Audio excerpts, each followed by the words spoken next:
Hello everyone, स्वागत है आपका हमारे चैनल पे। और आज है आपका 28 मार्च और हम लोग क्या करेंगे, आज सारे इंपॉर्टेंट न्यूज़ को देखेंगे जो कि एग्जाम में पूछे जा चुके हैं या पूछे जाने की पूरी संभावना है। आइए फटाफट देख लेते हैं यहाँ पे। और एक रिक्वेस्ट रहेगा आपसे, अगर आपको हमारा कंटेंट तरीका अगर आपको पसंद आता है तो आप लोग जो है हमें अपना फीडबैक जरूर देंगे, ठीक है। चलिए स्टार्ट करते हैं हम लोग। सबसे पहला दिल्ली की मुख्यमंत्री गिरफ्तारी पर टिप्पणी। देखिए कि अमेरिका के एम्बेसडर ये लोग, ठीक है।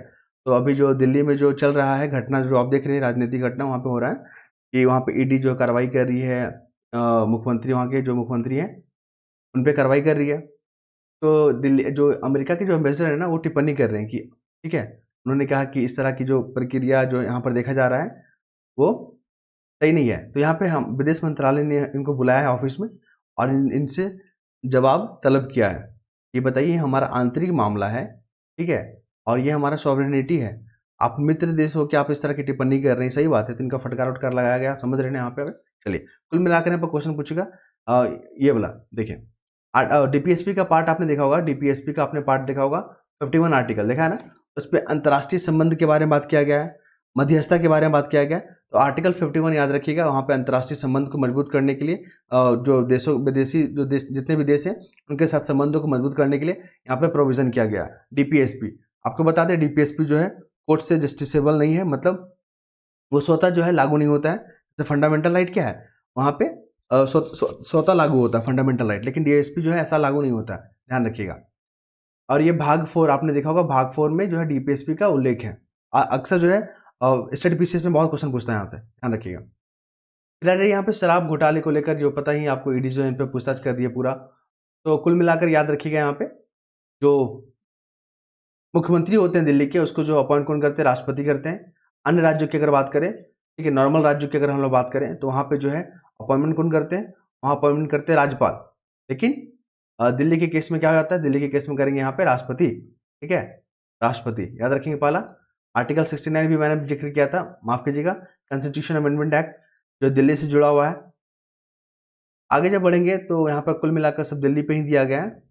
लेकिन यहाँ पर देख लीजिए, निर्मला सीतारमन ने जो है, यहाँ जो फाइनेंस मिनिस्टर है हमारे, उन्होंने कहा कि चुनाव लड़ने के लिए मेरे पास पैसा नहीं है, ठीक है। ये आर्टिकल मैंने पूरा पढ़ा, क्वेश्चन यहाँ से फ्रेम नहीं करेगा। क्वेश्चन पूछता है संचित निधि, कॉन्सोलिडेट फंड, ठीक है, आर्टिकल 266 आप देखोगे ना, वहाँ पे संचित निधि के बारे में बात की गई है। जितना भी रेवेन्यू वगैरह सरकार की आती है ना, सब वहाँ पे जमा होता है। और यहाँ से आपको पैसा अगर निकालना है ना संचित निधि से, तो संसद से क्या करना होगा, परमिशन लेना होगा, ठीक है। वहाँ पे संसद से पूछना होगा। तो याद रखिए, संचित निधि में जो है ना पैसा अगर निकालना है तो यहाँ पे क्या करना होगा, संसद से परमिशन लेना पड़ेगा, ठीक है। तो ये जो क्वेश्चन एग्जाम में पूछे जा चुके हैं और आगे भी पूछे जाएगा, आर्टिकल 266 याद रखिएगा। फिर यहाँ पे आ जाइए, देखिए और विदेश मंत्री हमारे, है ना। तो भारत चीन के बीच में जो सीमा विवाद जो चल रहा है ना, वो जो है ना कब से शुरू हुआ याद रखिएगा। देखिए अभी क्या हुआ, भारत और चीन के बीच में जो सीमा को लेकर उल्लंघन है, अब बातचीत जो है लगातार चल रहा है, लेकिन अभी तक निष्कर्ष नहीं निकला है। क्लियर है। तो जून याद रखिएगा, जून 2020 में जो गलवान घाटी का जो झड़प हुआ था ना 2020 में होता है, ये बीपीएससी में क्वेश्चन पूछा गया है, डेट पूछ लिया है जून 2020 में। क्योंकि देखिए स्टेट पीसीएस वगैरह में डेट पे ज़्यादा फोकस करता है, तो डेट याद रखिएगा, जून 2020। फिर मलेशिया की राजधानी याद रखिएगा, कुआलालंपुर। अभी जो है भारत जो है मलेशिया के साथ अपने रिश्ते को पूरा मजबूती से शायद क्या कर रहा है, मजबूत कर रहा है। आगे देखेंगे, आर्टिकल लिखा हुआ है यहाँ पे। फिर यहाँ पे बात करेंगे, देखिए यहाँ पे लिखा हुआ है भारत में बेरोजगारी में 83% जो है युवा है, ठीक है। लेकिन यहाँ पे क्वेश्चन कहाँ से पूछता है एग्जाम में, आईएलओ, इंटरनेशनल लेबर ऑर्गेनाइजेशन, याद रखिएगा। ये जो संस्था है ना, ये 1919 में ये संस्था बना था, ठीक है। और भारत जो है ना, इसका शुरुआत से ही इसका देश जो है संस्थापक सदस्यों में रहा है, याद रखिएगा। आईएलओ ये एक रिपोर्ट निकालती है। अभी हाल ही में जेपीसी का एग्जाम हुआ था स्टेट पीसीएस का, तो उसमें आईएलओ जो एक रिपोर्ट निकालती है ना, उससे क्वेश्चन पूछ लिया था। तो कौन कौन सा रिपोर्ट पब्लिश करती है ना, आप लोग ध्यान रखिएगा। 2-3 रिपोर्ट को याद रखिएगा जो एग्जाम में पूछे जा चुके हैं। एक रिपोर्ट निकालती है कि विश्व में रोजगार और सामाजिक आउटलुक रिपोर्ट, ठीक है। विश्व में रोजगार और सामाजिक आउटलुक जो रिपोर्ट है ना, ये जो आपका कौन निकालती है, आईएलओ निकालती है, ध्यान रखिएगा। ये आज का हेडक्वार्टर कहाँ है, स्विट्जरलैंड, जिनेवा में। आगे बढ़ेंगे हम लोग, तो हमें जो देखने के लिए मिल रहा है महत्वपूर्ण, फटाफट चीज़ को कवर करेंगे और एकदम बोरिंग नहीं लगने देंगे हम लोग आर्टिकल को। देखिए यहाँ पे क्या हो रहा है, घाटी में सुरक्षा को लेकर अभी जम्मू कश्मीर को आप लोग देख रहे हैं, वहाँ पे न्यूज़ में आ गया है आर्टिकल 370 के कारण। क्योंकि जो विशेष दर्जा दिया था ना आर्टिकल 370, उसको अगस्त 2019 में क्या कर लिया गया, वापस ले लिया गया। ये जो विशेष दर्जा का जो इनको मिला था, स्टेटस उसको खत्म कर दिया गया। तो आर्टिकल 370 आपको जम्मू कश्मीर से जुड़ा हुआ था। अब वहाँ पे क्या हुआ, अफसफा कानून लागू हुआ है। क्यों लागू है आपको बता दें, अफसफा कानून क्या है, इस पर जो एग्जाम में पूछे जाने की पूरी संभावना है या मेंस में पूछ लेता है। देखिए अफसफा कानून क्या होता है, जो वो अशांत क्षेत्र, ठीक है, डिस्टर्बेंस क्षेत्र, जहाँ पे शांति व्यवस्था स्थापित करने के लिए, ठीक है, लॉ एंड ऑर्डर को मेंटेन करने के लिए पुलिस को ना देकर यहाँ पे सेना को दी जाती है जिम्मेवारी। और अफसफा कानून इतना जो टफ है कि बिना शक के आधार पर ही इंक्वायरी करेगा। आर्मी जो होता है ना, जो भी सेना रहते हैं, इंक्वायरी करने का पावर मिल जाता है, शूट करने का पावर मिल जाता है शक के आधार पे, पूछताछ करने के लिए, तलाशी लेने के लिए। ये जो है न्यूज़ में रहा है, आप लोग ध्यान में रखिएगा। और थोड़ा सा देख लेंगे। देखिए कानून व्यवस्था जो सब्जेक्ट होता है ना, लॉ एंड ऑर्डर जो सब्जेक्ट होता है, वो स्टेट का सब्जेक्ट है। पूछता है स्टेट का सब्जेक्ट, याद रखिएगा, स्टेट सब्जेक्ट है ना, लॉ एंड ऑर्डर। तो एग्जाम में पूछे जा सकते हैं लॉ एंड ऑर्डर जो किसके अंतर्गत आता है, तो ये आता है आपका स्टेट के अंतर्गत आता है। आपने 7th शेड्यूल पढ़ा है ना, 7th शेड्यूल, इसमें जो है केंद्र का सब्जेक्ट लिखा हुआ है, स्टेट का सब्जेक्ट लिखा हुआ है, और कंकरेंट लिस्ट के बारे में यहाँ पर जिक्र किया गया। तो याद रखिए 7th शेड्यूल जो है ना, सेपरेशन ऑफ पावर के बारे में बात करता है। आगे जब हम लोग बढ़ेंगे तो आंसर में राइटिंग में क्या बोलेगा आपसे कि सशस्त्र बल जो लागू होता है किन्हीं क्षेत्रों में, तो उसके क्या नुकसान है, या किस तरह से इसका आलोचना किया जाता है। तो आपको बता दें, यहाँ पर देखिए आलोचना में क्या लिखना है आपको यहाँ पे। तो किसी यहाँ पे क्या होता है कि अफसफा के तहत सशस्त्र बलों को जो है ना, शक के आधार पर किसी को भी गिरफ्तारी या बिना किसी मंजूरी की तलाशी, गोली चलाने का अधिकार मिल जाता है। तो इससे क्या होता है कि मानवाधिकार को उल्लंघन होता है। तो इस तरह के जो क्रिटिसाइज किया जा सकता है, यहाँ पे आप लिखोगे इसको, ठीक है। चलिए आगे बढ़ेंगे हम लोग। तो यहाँ पे देख रहे हैं, यहाँ पे विवेक के बजाय यहाँ पे यूट्यूब के बारे में बात किया गया। यूट्यूब में आप देख रहे हो ना किस तरह से जो यहाँ पे रचनात्मक तरीके से वीडियो को प्रसारित किया जाता है, और लोग जो किस तरह से यहाँ पे इन्वॉल्वमेंट है, कुछ पैसों के लिए, ये चंदे, कुछ कुछ मतलब मामूली पैसे के लिए हो गया, और पब्लिसिटी के लिए लोग यहाँ पे किसी तरह का भी यहाँ पे कंटेंट डाल देते हैं बना के, अश्लील हो, नग्न हो, इस तरह के। तो जो यूट्यूब है बहुत सारी जो सामग्री को हटा देता है, ठीक है। कुल मिला के क्वेश्चन फ्रेम कहाँ से करेगा, 2005 में बना था यूट्यूब, ये आपका याद रखिएगा। ये फाउंडर को याद रखिएगा, 2005 में अस्तित्व में आता। तो फाउंडर में थे चार्ड, स्टीव और जावेद करीम, ये 3 नाम याद रखिएगा जो यूट्यूब के फाउंडर में रहे हुए हैं, ठीक है, और ये इंपॉर्टेंट है। आगे जब हम लोग बढ़ेंगे, भंडारण की व्यवहारिकता व्यवस्था, ये जो आर्टिकल है ना आपका, ये मेंस आंसर राइटिंग में क्वेश्चन पूछेगा। आप अभी देख रहे हो कि भारत जो है पॉपुलेशन में नंबर 1 हो गया, तो यहाँ पे फूड सिक्योरिटी भी तो चाहिए ना। अगर आबादी सबसे अधिक भारत में है तो उसके लिए तो भोजन भी चाहिए, तो फूड सिक्योरिटी। तो फूड सिक्योरिटी कैसे होगा, अगर आप देख रहे हो चुनौती में कि हमारा जो फसल जो उत्पादन होता है ना, तो वहाँ 10 से 15% जो खराब हो जाता है। क्यों हो जाता है खराब, क्योंकि यहाँ पे भंडारण की सुविधा ये नहीं है, और डिस्ट्रीब्यूशन सिस्टम भी जो है वो दुरुस्त नहीं है। इसके कारण से 10 से 15% जो अनाज हमारा बर्बाद हो जाता है, वो सही नहीं है, क्योंकि हमारे पॉपुलेशन के लिए तो फूड सिक्योरिटी होना चाहिए ना। यहाँ पे चैलेंजेस में लिखोगे कि अभी वर्तमान में क्या चैलेंजेस है। यहाँ पे जो है वितरण प्रणाली जो अकुशल तरीके से है, जो कि हमारे अनाज को बर्बाद करता है, साथ ही अपर्याप्त भंडारण सुविधा के कारण जो है अभी ये चुनौती बना हुआ पहला हो गया। और आपको बता दें 10 से 15% जो अनाज जो है बर्बाद हो जाता है, ये भी बहुत बड़ा चुनौती है।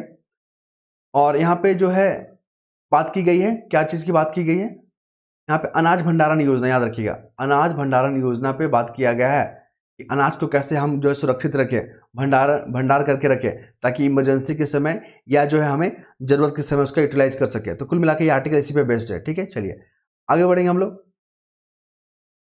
तो हमें जो देखने को मिल रहा है महत्वपूर्ण मुद्दा, यहाँ पे प्रधानमंत्री मोदी ने कहा जब्त धनराशि, अभी आप देख रहे हो ना ईडी का जो यहाँ पे जो कार्रवाई हो रहा है, तो उससे बहुत सारे धन निकल के आ रहे हैं ना, बहुत सारे लोगों के पास जो है अवैध तरीके से जो यहाँ पे पैसा जमा था, उसका जो यहाँ पे क्या किया जाए, वापसी किया जा रहा है। कुल मिला के क्वेश्चन यहाँ से पूछेगा, क्वेश्चन पूछेगा प्रधानमंत्री जी को लेकर। देखिए प्रधानमंत्री का अपॉइंटमेंट कैसे होता है, आर्टिकल 75 में ना प्रधानमंत्री का जो है ना अपॉइंटमेंट जो है राष्ट्रपति करते हैं, याद रखिएगा, प्रधानमंत्री का जो अपॉइंटमेंट राष्ट्रपति करते हैं। क्वेश्चन पूछा गया स्टेट पीसीएस में, आर्टिकल 75, ठीक है। तो प्रधानमंत्री चुनते कैसे हैं, देखिए हम लोग जो है ना वोट जो देते हैं लोकसभा में, हम लोग किसी पार्टी के उम्मीदवार को देते हैं, ठीक है। लोकसभा के सांसद को हम लोग वोट देते हैं कि हाँ ये सांसद बनेंगे, और पार्टी का जो प्रमुख जो लीडर होता है ना, उसको जो है पार्टी नेतृत्व करती है, पार्टी डिसाइड करती है कि हाँ ये जो है हमारे जो राष्ट्रपति के रूप में चेहरा होंगे, तब जाकर राष्ट्रपति क्या करते हैं, उसको अपॉइंट करते हैं। याद रखिएगा प्रधानमंत्री की नियुक्ति तो आपके करते हैं राष्ट्रपति, और अन्य मंत्रियों की नियुक्ति कौन करते हैं, प्रधानमंत्री की सिफारिश पे राष्ट्रपति करते हैं। ये भी क्वेश्चन पूछा गया है, ध्यान रखिएगा। चलिए आगे बढ़ेंगे हम लोग। तो केंद्रीय मंत्री अजय भट्ट जो है विप्लव देख काली, तो कुल मिलाकर केंद्रीय मंत्री से कैसा क्वेश्चन पूछता है, तो कैबिनेट मिनिस्टर होता है ना, उसको अपॉइंट कौन करता है, तो उसको अपॉइंट करते हैं राष्ट्रपति, किसकी सिफारिश पे, प्रधानमंत्री की सिफारिश पे।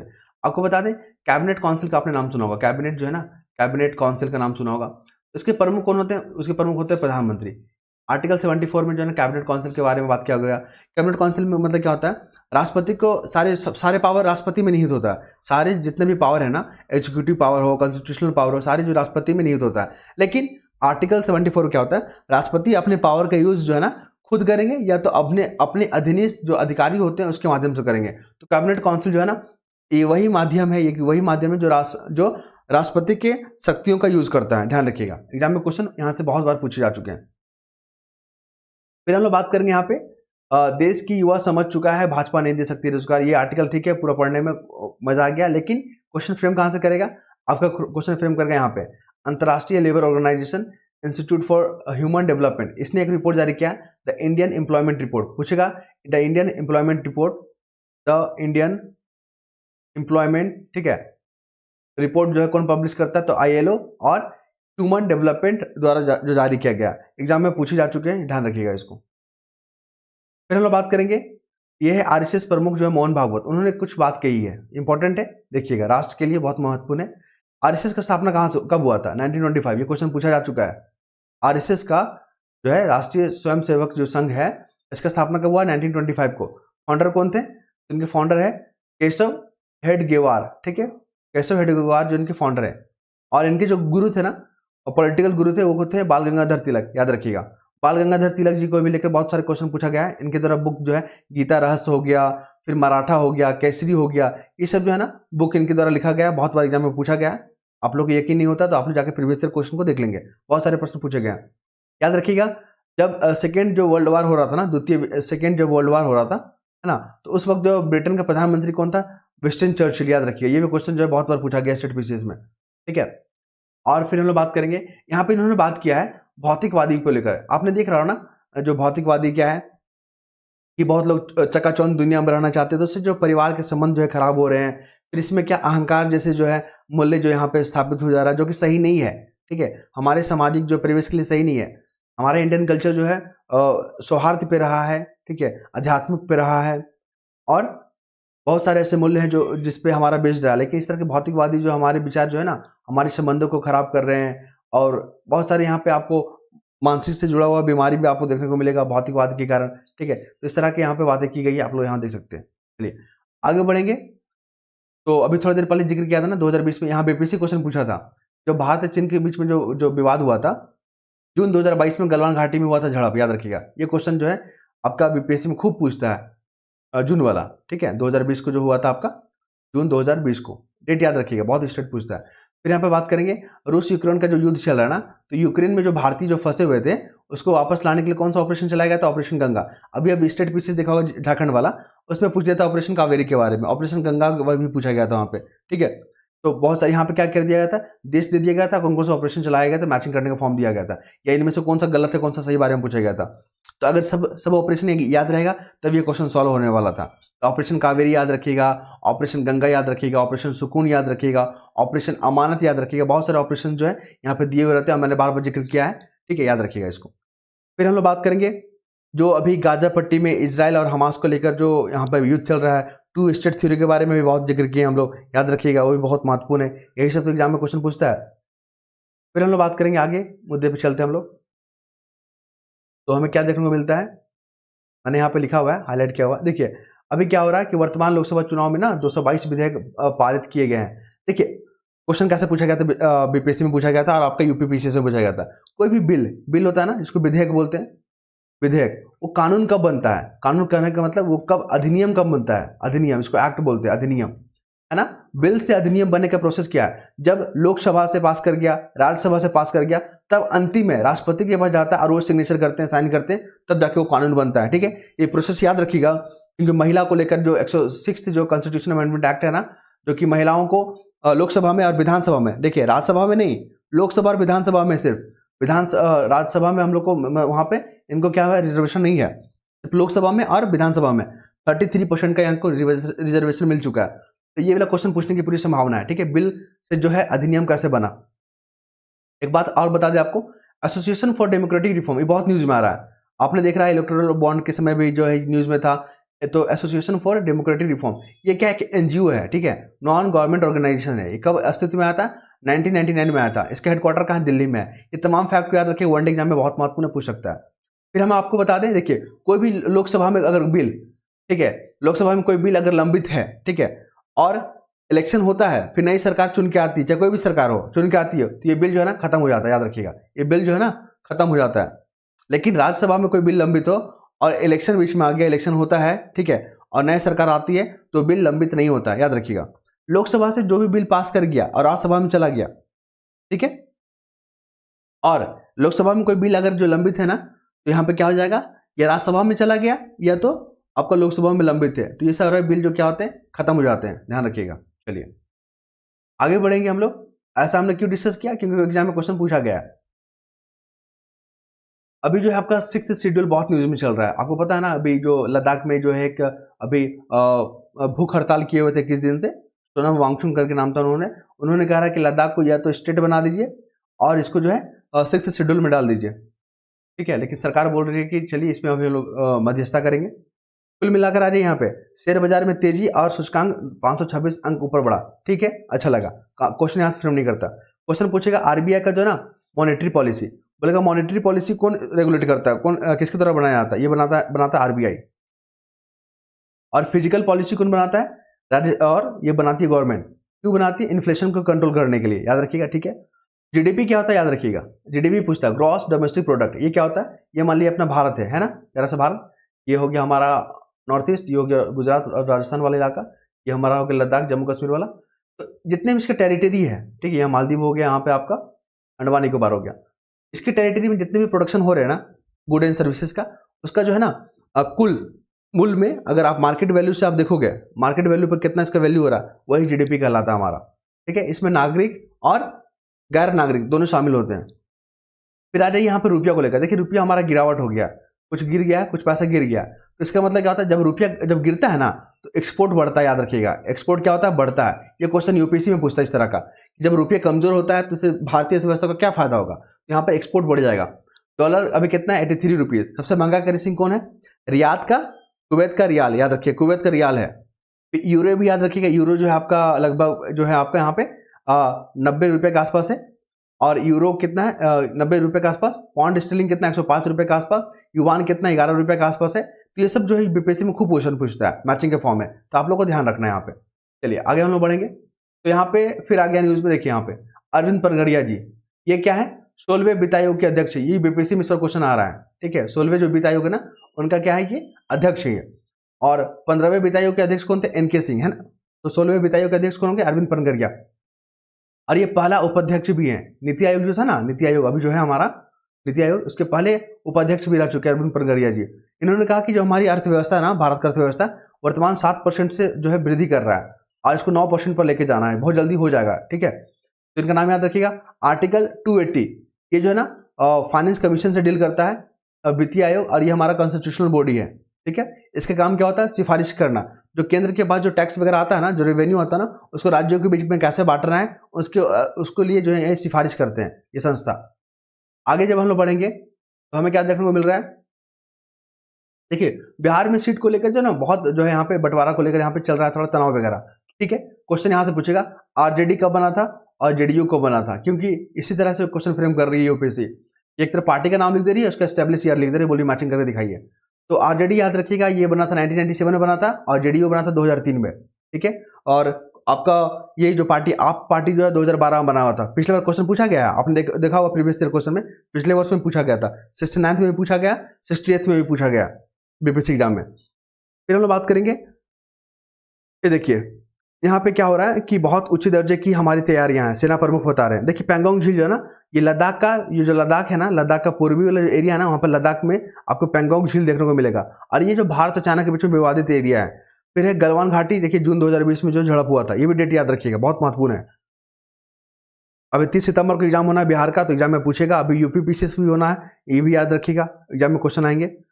यहाँ पर देख लीजिए, यहाँ पे क्या देख रहे हैं हम लोग, शांति से आगे बढ़ रहा है जम्मू कश्मीर, ठीक है। यहाँ पे अफसफा कानून लगा हुआ है, जम्मू कश्मीर में अफसफा कानून लगा हुआ है, लेकिन हमारे जो होम मिनिस्टर है वो बोल रहे हैं कि अब वहाँ से अफसफा कानून हटा देंगे और लॉ एंड ऑर्डर का जो जिम्मेदारी है वो पुलिस को सौंप देंगे, ठीक है। क्योंकि वहाँ पे अभी जो चुनाव होने की संभावना है, 2024 में जो सितंबर में चुनाव होना है वहाँ पे। आपको बता दें यहाँ पे कि ये यूनियन टेरिटरी से जम्मू कश्मीर हमारा है ना, तो और याद रखिएगा, एक दिल्ली का एक पौंडीचेरी का, ये भी यूनियन टेरिटरीज है, यहाँ पे विधानसभा है दोनों का। तो जम्मू कश्मीर में भी जो है विधानसभा है यहाँ पे, ठीक है। तो वर्तमान में 3 हो जाएंगे। लेकिन जो आपका राष्ट्रपति का जो चुनाव होता है ना, राष्ट्रपति का जो चुनाव होता है, निर्वाचन जो मंडल होता है, उसमें लोकसभा के निर्वाचित, राज्यसभा के निर्वाचित, या किसी भी निर्वाचित होते हैं, नॉमिनेटेड वाले मेंबर नहीं होते हैं। और स्टेट में जो विधानसभा होता है ना, उसके निर्वाचित मेंबर जो है निर्वाचित मंडल में शामिल होते हैं। ये एग्जाम में बहुत बार पूछा गया है, ठीक है। सब स्टेट पीसीएस में पूछ लिया गया, ध्यान में रखिएगा इसको। आर्टिकल 370 आपको पता ही है, ये जो क्या था, टेम्पोररी प्रोविजन था जो कि जम्मू कश्मीर को दिया गया था। और जब से इसको स्टेटस दर्जा मिला था ना 370 वाला, तो वहाँ पे अलगाववादी जैसी घटना, आतंकवादी जैसे घटना बहुत बढ़ गए थे, इसलिए वहाँ पे हटा दिया गया इसको। फिर आगे हम लोग बात करेंगे, देखिए बहुत इंपॉर्टेंट, बीपीएससी में इस बार आ रहा है। भारत ने भूटान को ग्यालसुंग परियोजना, बोलेगा ज्ञानसिंह जो परियोजना है किस देश में जो है ऑपरेट किया जा रहा है, यह है भूटान में, और भारत पे फंडिंग का काम कर रहा है, ठीक है। ग्यालसुंग परियोजना याद रखिएगा, भारत और भूटान के बीच में ये परियोजना को शुरू किया गया है, और ये भूटान में है। भूटान के साथ कौन कौन सा राज्य जो है बाउंड्री शेयर करते हैं, ध्यान रखिएगा। देखिए भूटान के साथ जो है ना, आपका लगता है अरुणाचल प्रदेश, वेस्ट बंगाल, सिक्किम और असम, ये जो चार स्टेट है ना, भूटान के साथ बाउंड्री शेयर करता है। एग्जाम में पूछा जाता है। अभी आपने देखा म्यांमार को लेकर पूछ लिया था झारखंड का पीसीएस में, और बिहार के पीसीएस में नेपाल को लेकर पूछता है, चाइना को लेकर पूछता है, पाकिस्तान को लेकर पूछता है। बहुत इंपॉर्टेंट है, ध्यान रखिएगा, ठीक है। चलिए आगे बढ़ेंगे। तो यहाँ पे बीपीएससी भी इस तरह का क्वेश्चन पूछता है कि मान लीजिए कोई विदेशों में, जो हमारे जो नेबर कंट्री है या वो देश जो काफ़ी न्यूज़ में रहता है, वहाँ पे कुछ ऐसे कानून पास हो जाते हैं जो कि वैश्विक जो सुर्खियाँ बन जाता है, तो वहाँ से क्वेश्चन फ्रेम करता है। जैसे समलैंगिक जो है ना, सेम सेक्सुअल जो विवाह को लेकर यहाँ पे थाईलैंड में बिल पारित किया गया है, लोकसभा से पारित कर गया है, ठीक है। वहाँ का जो अब सीनेट में जाएगा, तो समलैंगिकता विवाह को जो है यहाँ पे पारित कर लिया गया है, ठीक है। उसको लेकर यहाँ पे न्यूज़ आ गया, और ऐसा करने वाला दक्षिण पूर्वी देश का पहला देश ये बन गया है, ठीक है। और इसके बाद जो है यहाँ पे सीनेट के पास जाएगा, उसके बाद आपके नरेश जो वहाँ के राजा हैं उनके पास जाएगा सिग्नेचर के लिए। तो कुल मिलाकर यहाँ पे जो है आप देख सकते हो, ठीक है, थाईलैंड में जो है समलैंगिक विवाह को लेकर विधेयक पास कर गया है। फिर आ जाइए यहाँ पे जो अभ्यास है, कौन सा, टाइगर ट्रम्प जो आपका अभ्यास है ना, ये भारत और अमेरिका के बीच में होता है, ठीक है। अब ऐसा क्वेश्चन नहीं पूछता, अब युद्ध अभ्यास वाला पूछता है, लेकिन अब ये नहीं पूछता कि किसके बीच में होता है, अब पूछता है कि कहाँ हुआ है। याद रखिएगा, आंध्र प्रदेश के विशाखापट्टनम और काकीनाड जो जगह है ना, वहाँ पे इस बार जो है अभ्यास हुआ। इसमें जो है बेहतर प्रैक्टिसेस को, बेहतर जो है यहाँ पे कॉन्सेप्ट को यहाँ पे जो है साझा किया जाता है एक दूसरे देशों के साथ, एक दूसरे की सेना के साथ, ताकि जो है आपात स्थितियों में या इमरजेंसी सिचुएशन में साथ मिलकर हम लोग कार्य कर सके, ठीक है। तो टाइगर ट्रम्प जो है ना, ये भारत और अमेरिका के बीच में होता है, और काकीनाडा और विशाखापट्टनम जो आंध्र प्रदेश में, वहाँ पर ये जो इस तरह का युद्धाभ्यास देखा गया है, ठीक है। चलिए आगे हम लोग बात करेंगे।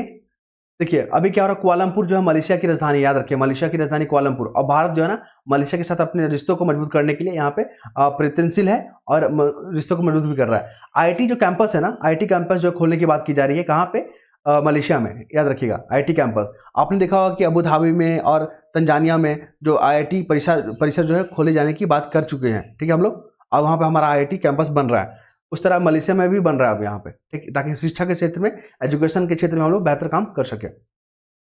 आगे हम लोग जब बात करेंगे, अगले जब आर्टिकल पे चलेंगे, कितना 23 मिनट हो गया ना, बहुत लंबा वीडियो है, क्या करें, इंपॉर्टेंट न्यूज़ रहता है तो स्किप करने में नहीं बनता है, मुझे बहुत मुश्किल से मुझे छोड़ना पड़ता है चीज़ों को।